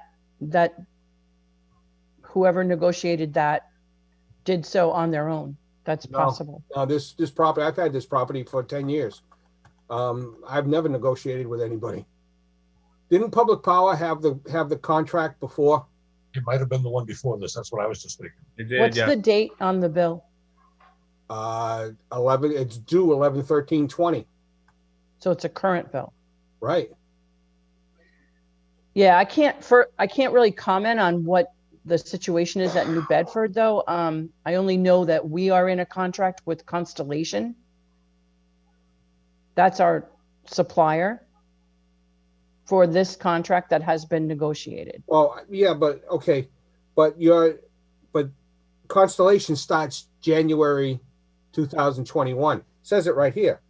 It says, following background, following a competitive solicitation and presentation of bids, the Serpay Group entered into ESAs with CNE on April 21st, 2020, the effective date for a 35-month term starting with the first meter reads in January 2021. Okay, so that means that the existing supplier on that is Is the working old off an supplier old for the time contract. being. That's correct. Okay. All right. But yeah, Just a process question. Since they have the right to raise their rates without holding to the contract, does the town have the right to change suppliers at any time? we agree. Well, let me just make sure that you understand this. Any supplier providing energy to a customer in the state of Massachusetts is going to have this pass through. So, including the utility. Right. So you are not going to get away from paying this. No, but someone else's cost with the pass through might be less than what we pay now with the pass through. So you would need to redo the entire bid. So since we've already gone out to bid and compared suppliers and chose the lowest supplier for this contract, we feel very confident that we got a good price on this. Can we break the contract? That would be difficult to do. Okay, so they can break the contract, but we can't. Well, no, we agreed when we signed this contract that regulatory changes can be passed through. We I agreed remember to this. that from the last contract we had. There was a if situations had changed with regulations and then there was a cost to those regulations, those were passed through. That did happen. I think it happened twice. So, Yeah, you have to agree to that because they can't anticipate regulatory changes to the cost of electricity in Massachusetts. And it's important that you understand right now, if you were to look at a line by line component of a supplier bill, even of any supplier, it doesn't matter who they are, you would see that more than 30% of that cost are regulatory requirements that we pay for renewable energy, for energy efficiency, for all different kinds of issues. Only about 75% of the cost of a supplier contract actually goes for energy. So this is not an anomaly. It is not something that happens occasionally. I mean, if I were to take that contract price that we were just looking at and break it out for a line by line, you would be astounded at how many little tiny components are all from the state. Yeah, when I look at my bill, I'm always astounded by how much Eversource still charges us, even though they're just a delivery system. There was another question, I think, Stanley? Stanley, yeah. I'm under the impression that the individual residents can opt out of these contracts. Not maybe we can't opt out of the entire contract, but individual residents can opt out of the contract. An opportunity, but the codicil to that is that they can't get back in. I believe for another following one full year after that. I think so. Yeah. I'd have to double check that detail, but I think. Yeah. Right. So people understand that is an option. But I think it's very important to understand. I'm not advocating it, but I'm just saying. No, understood. Yeah. Right. I think it's very important to understand that when the people set this up way back in 1999 and developed the rules that allowed customers in Massachusetts to buy their electricity and natural gas in a competitive environment, they set it up so that the utility was not allowed to fix their supply prices. Their supply prices change every 6 months. And there is no way that you can buy a fixed contract of electric supply through the utility. So you will be at the mercy of the market. If it's cold, if there's a storm, if there's any kind of an emotion, problem with supply and demand, you are at the mercy of the market. If you secure a long-term price like we have done, and when we secured that price, we had the ability to look back many years and see how those prices compared. And we believe that we got a very good number because we believe that it was based on some very low natural gas prices. So the benefit is you have budget certainty and you know what your bill is going to be over the course of this contract. I live in Easton, and I can tell you that I have been paying 12, 13, 14 cents for my supply, and I've been clamoring for them to secure an aggregation price because it's out of control, and they just recently did that. So that is one of the benefits. You know what you're going to pay, and that's what it's going to be. Now, can we foresee these regulatory changes? No, we cannot. That's the state of Mass. They're, the legislature, they enact different laws. Those laws have pass-through components that no one can anticipate, and the supplier just passes them through, and it wouldn't matter who the supplier was, including the utility. Those charges impact everybody. Thank you for clarifying that. So everyone understands it's not a rose garden. No, it's not a rose garden. Wouldn't that be nice? Yes. Thank you. Yes, and if anybody has any questions about this or they want to send anything to me, please Sean has my contact information. I'm more than happy to communicate via phone or email. This stuff gets complicated and tricky, and I want to be a resource for all of you. If somebody comes to you and they want to clarify a point, please feel free to reach out. Thank you. Okay. Just point of interest, I don't know if this document that we got is a legal document or just an informational document, but the select board structure at the top is not correct. Yeah, that's when the contract was signed. That's what I thought, yeah. No, this is they're just sending this along to state that this was the contract that you signed and here's the change. Okay. For all I know, it's pretty soon the electric bills at the bottom are going to have instructions. Just open your wallet and send it everything you got left. It reminds me of the UMass system that they don't raise tuition. They just get you on all the fees. Yeah, that's the truth. Yeah. Well, Kathy, thank you again.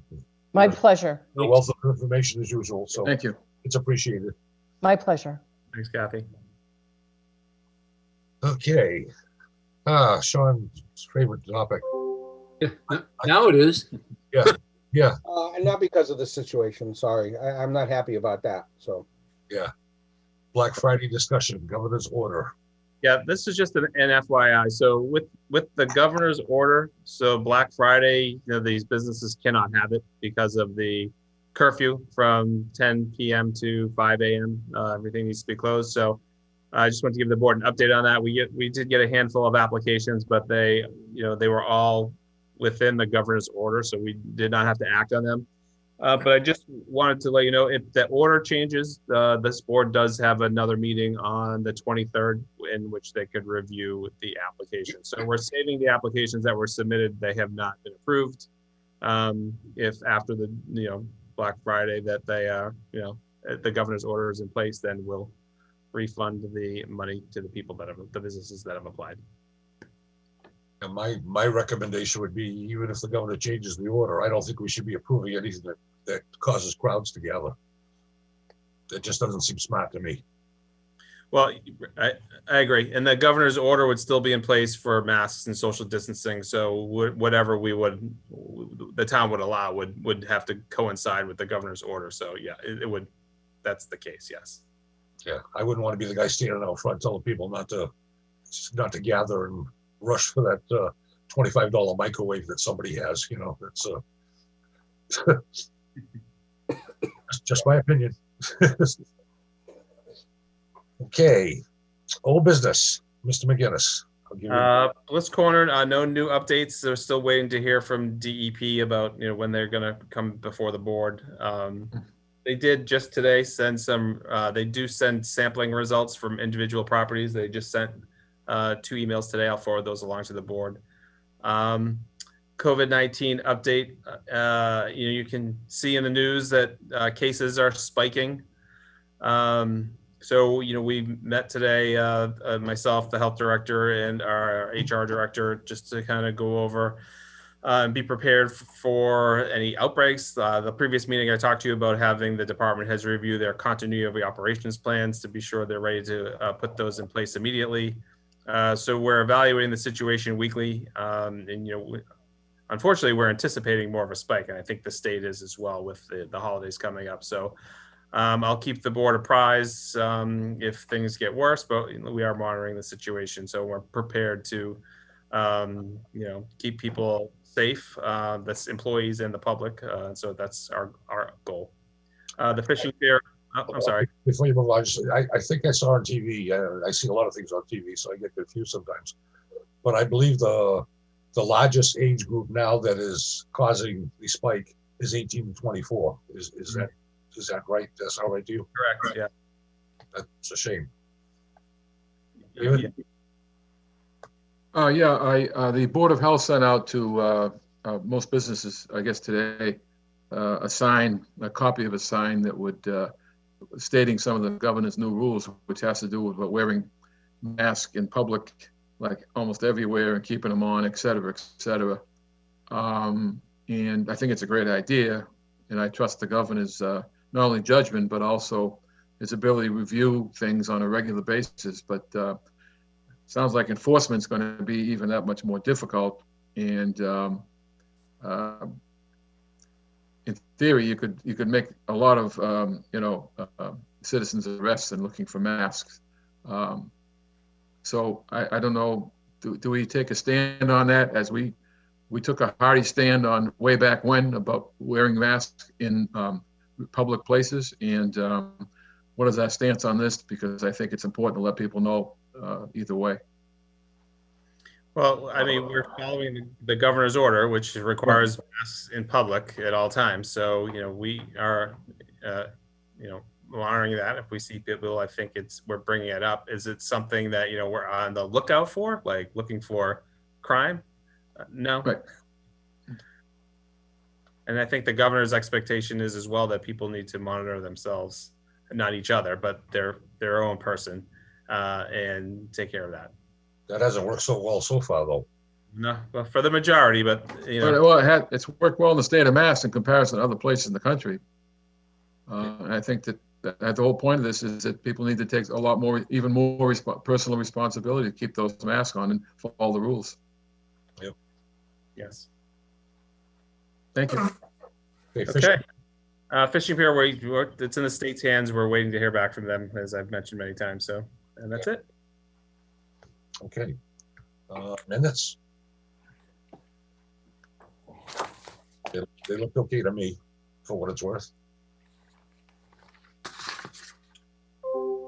Make a motion that we approve the minutes of October 5th. November 5th. October 5th. No, that's not what it says. It says November 5th. November. Take a look at the minutes. Yeah. I'm just saying this is what the paper says. I'm not reading the paper. I'm reading the actual minutes. October 5th. Right. I'll second that motion. Thank you, John. That's why we're confused, though, Sean, because the minutes say November 5th and November. I know what it says. Which obviously has to be wrong anyway, because we're not there yet. Because we didn't meet Thursday. So. It's just a typographical error.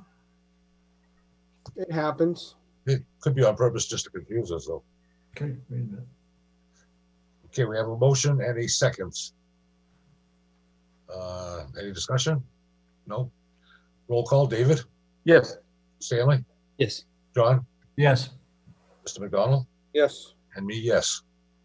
I'll make a motion that we accept the minutes of October 19th. Second. Okay, we have a motion and a second. David?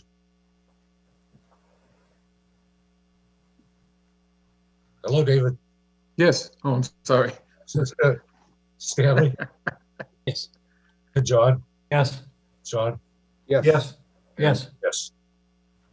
A lot of yeses. Yeah. 5. Yeah. Sounded like 7, but it's 5. It should be 5. Yeah. So we're good with minutes. Oh, yeah. Anything else? I don't see anything else here. Everybody all set? Any other information? David, good. One comment on the license. It was the Massachusetts Fisheries refused on the oyster plan. We got a letter on that? Yep. And I did have a conversation with the fellow, one of the fellows who came to us, Eli Powell. Yep. And he was okay with the fact they turned it down because they found, a lot of activity below but the industry is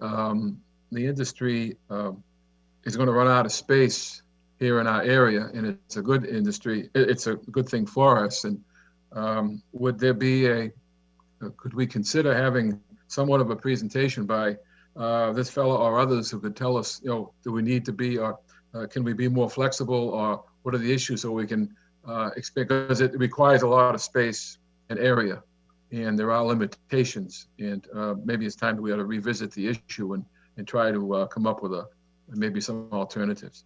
Is that something we should ask Harbor Master Mello and get his? Yeah. take?